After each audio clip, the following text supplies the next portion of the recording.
ओम तव कथामृतं तप्त जीवनम कविभिरीडितं कल्मषापहं श्रवणमंगलं श्रीमदाततं भुवि गृह्णन्ति ये भूरिदा जनाः।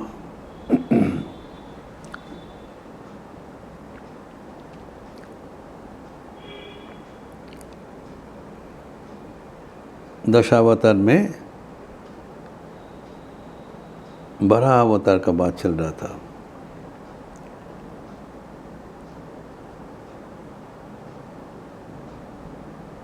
पहले तो मत्स्य रूप धारण करके भगवान जगत को उद्धार किया था। उसके बाद कूर्म रूप धारण करके समुद्र मंथन जब हुआ था, मंदराचल पर्वत को धारण करके देवतागण को अमृत परिवेशन किया था। फिर हम लोग चर्चा किया था कि जब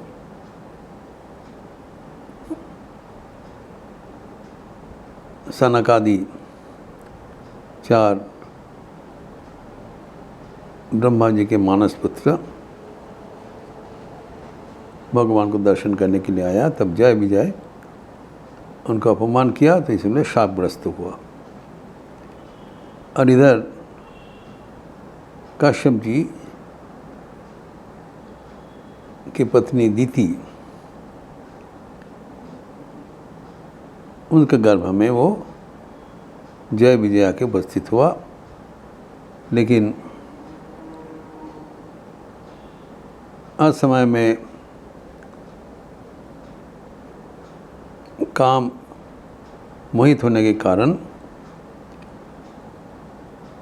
दीति को ये काश्यप जी ने बताया कि तुम्हारा इस कर्म के लिए तुम्हें पुत्र संतान होगा, वो दैत्य बनेगा, असुर बनेगा। और वही जय विजय उस रूप धारण करके उनका पुत्र रूप से उत्पन्न होगा। ये सुन के वो भयभीत हो गए कि तुम्हारा जो 2 पुत्र सब सुर असुर को, जब मानव देवता सबको बड़ा अत्याचार करेंगे। लेकिन उनके पश्चाताप से तब काश्यप जी ने बताया कि यद्यपि लोग अत्याचार करेंगे, लेकिन इनको निधन करने के लिए 2 पुत्रों को निधन करने के स्वयं भगवान 2 बार अवतार लेंगे। एवं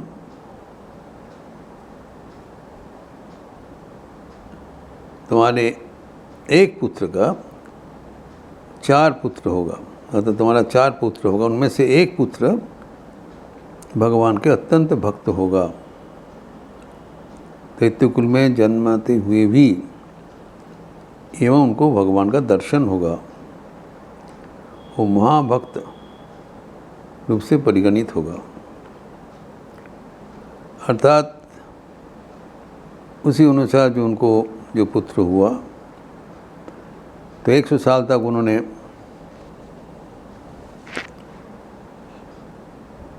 बहुत भयभीत होकर संतान उत्पादन नहीं किया। लेकिन 100 साल बाद उनका 2 जुड़वा संतान हुआ, यमज ट्विंस। एक था हिरण्यकशिपु, दूसरा था हिरण्याक्ष। और हिरण्यकशिपु का 4 पुत्र होगा, उनमें से एक था प्रहलाद। इसके बारे में पहले ही काश्यप जी बता दिया, परम भक्त होगा। ये सुनकर दीति का थोड़ा उल्लास हुआ। लेकिन जैसे ही उनका पुत्र उत्पादन हुआ, हिरण्यकशिपु हिरण्याक्ष, सारे सृष्टि में भय एवं संतरास का वातावरण फैल गया। चारों ओर उल्कापात होने लगा, मेघ गरजने लगा, तो चारों ओर अंधकार हो गया। महा अनर्थ हुआ। एवं जन्म से ही उन लोग विराट तेज रूप धारण करके स्वर्ग मर्त्य पाताल को वो डराने लगा। एवं हिरण्याक्ष तत्काल गदा लेकर वो स्वर्ग में पहुंच गए। कौन हमसे लड़ने के लिए है, देखो। उनको देखते ही देवतागण भागा, अपने को छिपा लिया, किसी को मिला नहीं। तब वो ढूंढते रहे थे, सबका आह्वान कर रहे हैं, कोई हमारे से युद्ध करने के लिए हो तो आ जाओ। वो दोनों भाई के भीतर प्रीति था, लेकिन बहुत ही उद्धत थे, क्रूर स्वभाव थे, अहंकारी थे। जो कुछ असुर का भाव होना चाहिए सब कुछ था। तो ये इनका ये अवस्था देखकर फिर चारों चुनौती देने लगा। फिर उन्होंने सोचा, हिरण्याक्ष जी ये मर्त्यवासी मनुष्य देवता को यजन करते हैं, पूजन करते हैं, इसलिए उनका शक्ति बढ़ जाता है। इसीलिए पृथ्वी में आके पृथ्वी को लेकर रसातल में छिपा दिया, अर्थात पृथ्वी रसातल में चले गए, प्रलय हो गया। इस समय में उन्होंने आके वरुण देव को व्यंग करके बताया, मैं एक भिक्षा प्रार्थना कर रहा हूँ कि मेरे साथ आप युद्ध कीजिए, ये भिक्षा दीजिए कि मैं आपके साथ लड़ाई कर सकूं। वरुण देव समझ लिया कि खतरा है, तो उन्होंने बताया ये तो बहुत उत्तम प्रस्ताव है, लेकिन मैं अभी तुम्हारे साथ युद्ध करने के हमारा मत में नहीं है, मन में नहीं होता है, इस अवस्था में मेरा उसका रुचि नहीं है। लेकिन जो श्रीहरि है, स्वयं भगवान विष्णु, तो उनके पास जाओ, वो तुम्हारे साथ युद्ध करके समाकक्ष होंगे। वो अत्यंत पराक्रमशाली है, वो तुम्हारा जैसे है, तुम्हारे साथ लड़ने में तुम्हारा भी अच्छा लगेगा। इसी सलाह दे दिया हिरण्याक्ष को। तब ये सुनकर हिरण्याक्ष चले गए। तब वो ब्रह्मा जी का जो शरीर से, ब्रह्मा जी तब स्मरण किया, उनका शरीर से दो भाग हो गया। एक भाग से उनका पुत्र मनु एक नर शरीर धारण करके उत्पन्न हुआ, और दूसरा भाग से उनका एक नारी उत्पन्न हुआ जिसका नाम था शतरूपा। तो मनु उनके मन के अनुसार हुआ था, इसका नाम हुआ मनु। और ये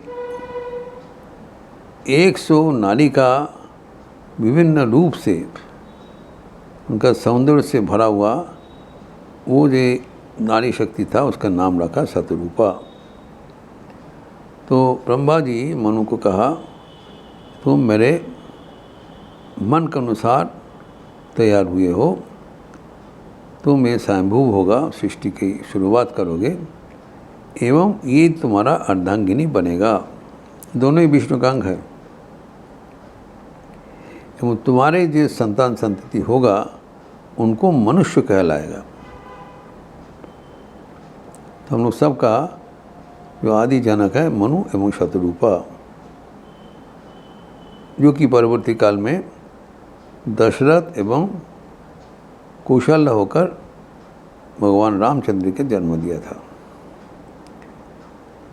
तो उसके पहले वो मनु शतरूपा का दिया, बोला तुम अभी तुम्हारा संतान संतति तैयार करो एवं धर्म को प्रधान रखते हुए इस सृष्टि को आगे बढ़ा के ले जाओ।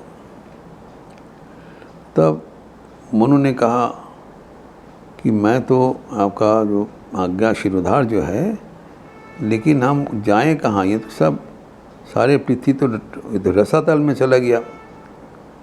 वो जो पराक्रमशाली जो हिरण्याक्ष है, वो तो पूरा सृष्टि को रसातल में डाल दिया। तब उन्होंने बताया, ब्रह्मा जी देखो, इसमें तुम चिंतन मत करो, स्वयं भगवान जो शंख चक्र और गदा पद्मधारी नारायण है वो ज़रूर इसका एक समाधान निकालेंगे। इसमें तुम्हारा चिंतन का जरूरत नहीं है, क्योंकि वो सृष्टि करता है, सृष्टि को पालन करते हैं, वो सदैव सक्रिय है। फिर बोलकर उनको बोला कि तुम चिंतन न करो, हो जाएगा। इसके बाद ही स्वयं नारायण का नाक से छोटा सा एक बड़ा रूप से उत्पन्न हुआ और धीरे धीरे वो बढ़ते लगा। वो विपुल आकार धारण किया और वो गरजने लगा। तो भगवान उस समय में बड़ा रूप धारण करके उपस्थित हुआ, ये दोनों असुर का प्रभाव से सृष्टि को रक्षा करने के लिए। कहा गया है जब भी धर्म का ग्लानि होगा, अधर्म का अभ्युत्थान होगा, तब सृष्टि रक्षा करने के लिए, धर्म पुनर्स्थापन करने के लिए भगवान अवतीर्ण होते हैं, तत्काल हो जाएंगे। तो वो तो विराट बड़ा रूप धारण करके वो उपस्थित हुआ एवं उपस्थित होकर उन्होंने देखा कि सारे सृष्टि को अस्त व्यस्त कर दिया, ये हिरण्याक्ष एवं हिरण्य। ठीक है, तो वो तब जाके वो सृष्टि को रसातल में जाके उस सृष्टि को पुनः स्थापन किया। जब ब्रह्मा का ये प्रार्थना से पुनः जो पृथ्वी को उत्थापन हुआ, तब चारों ओर एक आशा का संचार हुआ। तो जब ही हमारे जीवन में, हमारी सृष्टि में कुछ असंगति पैदा होगा, तब हमें घबराना का कोई ज़रूरत नहीं है। अवश्य भगवान सदैव वो सक्रिय है एवं अपनी इच्छा से इस सृष्टि को बारंबार रक्षा करते हैं। एवं जो असुर भी मनोवृत्ति बीच बीच में हमें अधिकार करते हैं, फिर भगवान का आविर्भाव से वो असुर वृत्तियाँ नष्ट हो जाता है, पुनः सत्स्वभाव प्रवर्तन हो जाता है। The cycle becomes restored again and again. तो जब ये अवस्था हुआ था, तब पुनः जो रसातल में गए हुए पृथ्वी को भगवान पुनः उद्धार करके स्थापित किया, एवं जिससे वो बड़ा जो अवतार, उसका कार्यक्रम अभी शुरुआत हुआ। इसका विस्तार हम पुनः अगले दिन करेंगे। ये बड़ा अवतार का आविर्भाव हुआ था एवं कैसे वो असुरदय को मुकाबला किया एवं सृष्टि को उद्धार किया, ये अगले दिन हम चर्चा करेंगे। ओम शांति शांति शांति। हरि ओम तत्सत्। श्री राम कृष्णार्पणमस्तु। आज बड़ा पावन दिवस है। आज भगवान श्री रामकृष्ण के अन्यतम सन्यासी पार्षद श्रीमद स्वामी अभेदानंद जी की जयंती है, काली महाराज का। तो संध्या के उपरांत उनके पावन जीवनी तथा वाणी पर चर्चा होगा। आप सबका स्वागत है। आप जानते हैं कि काली महाराज एक अत्यंत उन्नत स्वभाव का योगी पुरुष थे। उनका जीवन अत्यंत जो प्राणस्पर्शी है, हमें हमारा मन को भगवत मुखी कर देते हैं। इसकी विशाल विस्तृत चर्चा शाम को होगी। आप सबका स्वागत है। अच्छे रहिए, स्वस्थ रहिए, आनंद में रहिए। नमस्कार।